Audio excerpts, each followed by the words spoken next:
দেখুন কত সুন্দর হয়েছে, দেখতেও যেমন সুন্দর হয়েছে খেতেও কিন্তু দারুণ হয়েছে। তো আসসালামু আলাইকুম everyone, welcome back to my YouTube channel Fihas mom kitchen. আপনারা হয়তো দেখেই বুঝে ফেলেছেন আজকে আমি কি রেসিপি নিয়ে হাজির হয়েছি। হ্যাঁ তাই, আজকে আমি আপনাদের সাথে শেয়ার করব চিকেন বিরিয়ানি। চলুন তাহলে দেখে নেওয়া যাক।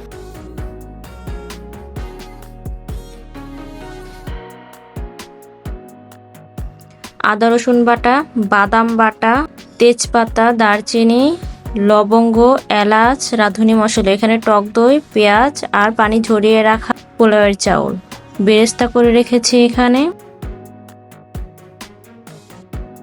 রয়েছে টমেটো সস, জিরার গুঁড়ো, ধনিয়ার গুঁড়া। পাতিলে পেঁয়াজগুলো দিয়ে ভালোভাবে ভেজে নেব।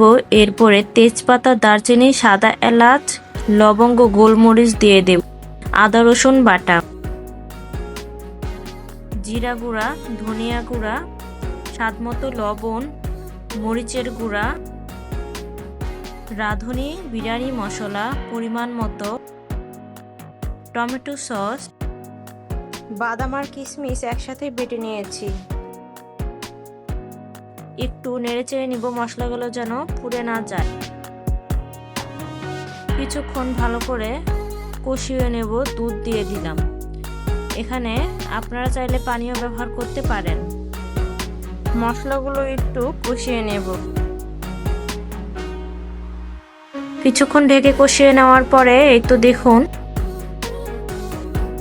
দিয়ে দিলাম টক দই। আবার ঢেকে কিছুক্ষণ পরে দেখুন এখন মাংসগুলো দিয়ে দিলাম। মাংস দিয়ে আমি এই ঝোলের মধ্যে মাংসগুলো কষিয়ে নেব, এক্সট্রা কোনো পানি ব্যবহার করব না।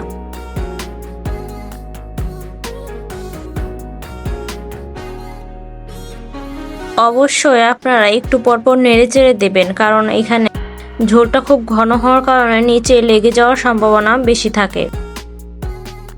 মিডিয়াম আঁচে মাংসগুলো সুন্দর করে মাখো মাখো করে কষিয়ে নেবেন। এই তো দেখুন আমার কষানো হয়ে গিয়েছে প্রায়। এখন আমি 3টি কাঁচামরিচ দিয়ে দিলাম।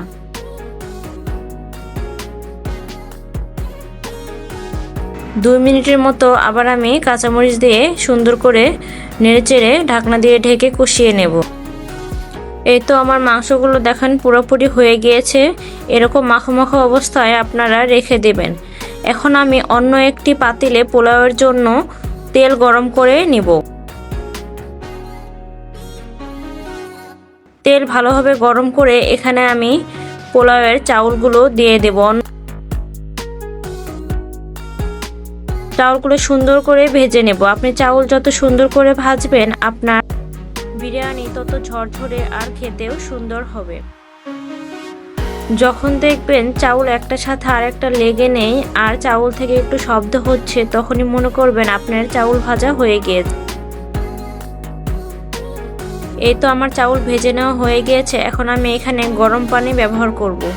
আপনারা অবশ্যই গরম পানি ব্যবহার করবেন, এতে করে খুব তাড়াতাড়ি আপনার চাউল ফুটে যাবে।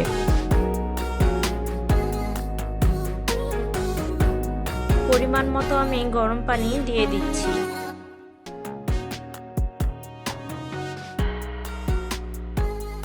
আমি এখানে লিকুইড দুধও ব্যবহার করব, আপনারা চাইলে গুঁড়ো দুধ ব্যবহার করতে পারেন। দিয়ে দিব লিকুইড দুধ। দিয়ে দিচ্ছি স্বাদ অনুযায়ী লবণ। যেহেতু মাংসতেও লবণ দেওয়া আছে তাই আমি অল্প পরিমাণে লবণ দিয়ে নেব। চাউলের পানিটা একটু গরম হয়ে গিয়েছে। এখন আমি কষানো মাংসগুলো সব এখানে দিয়ে দিব। মাংস সবগুলো দেওয়া হয়ে গেলে মাংসগুলো চাউলের সাথে খুব সুন্দর করে নেড়েচেড়ে মিক্স করে নেব।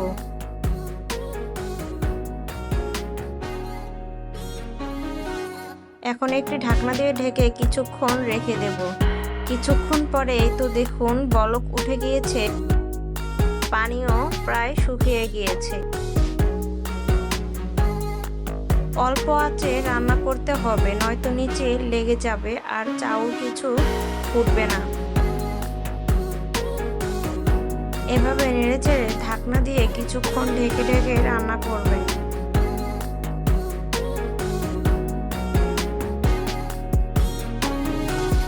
দেখুন চাউলগুলো প্রায় হয়ে গিয়েছে। চাউলের সাথে যে পানি লেগে আছে এই পানি দিয়েই আমি পুরো দমে চাউল সিদ্ধ করে ফেলবো। অন্য এক্সট্রা আর কোনো পানি ব্যবহার করব না।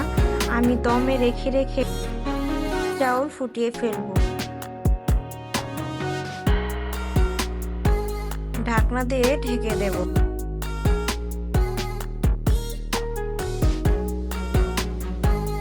কিছুক্ষণ পর ঢাকনা খুলে তো দেখুন আমার রান্না প্রায় হয়ে গিয়েছে। কিছু চাউল রয়েছে, এগুলিও হয়ে যাবে। এখন আমি আরেকটু নেড়ে চেড়ে আবার কিছুক্ষণের জন্য দমে রেখে দেব। এই রেসিপিটি আপনারা অবশ্যই বাসায় একদিন ট্রাই করবেন। কোনো রকম ঝামেলা ছাড়াই আপনারা রান্না করে ফেলতে পারবেন, আর খেতেও হয় একদম দারুণ। এখন আমি পেঁয়াজের বেরেস্তা দিয়ে দেব। আর আপনারা পেঁয়াজ বেরেস্তা করার পরে গরম গরম ওই বেরেস্তার উপরে চিনি ছিটিয়ে দেবেন, এতে করে বেরেস্তাগুলো মুচমুচে থাকে। আর আমার ভিডিও যদি আপনাদের কাছে ভালো লেগে থাকে অবশ্যই একটু লাইক কমেন্ট করবেন, সাবস্ক্রাইব করবেন। রান্নার ফাইনাল লুক দেখুন, এই তো কত সুন্দর হয়েছে। ভিডিওটি শেষ পর্যন্ত দেখার জন্য সবাইকে অসংখ্য ধন্যবাদ। আল্লাহ হাফিজ।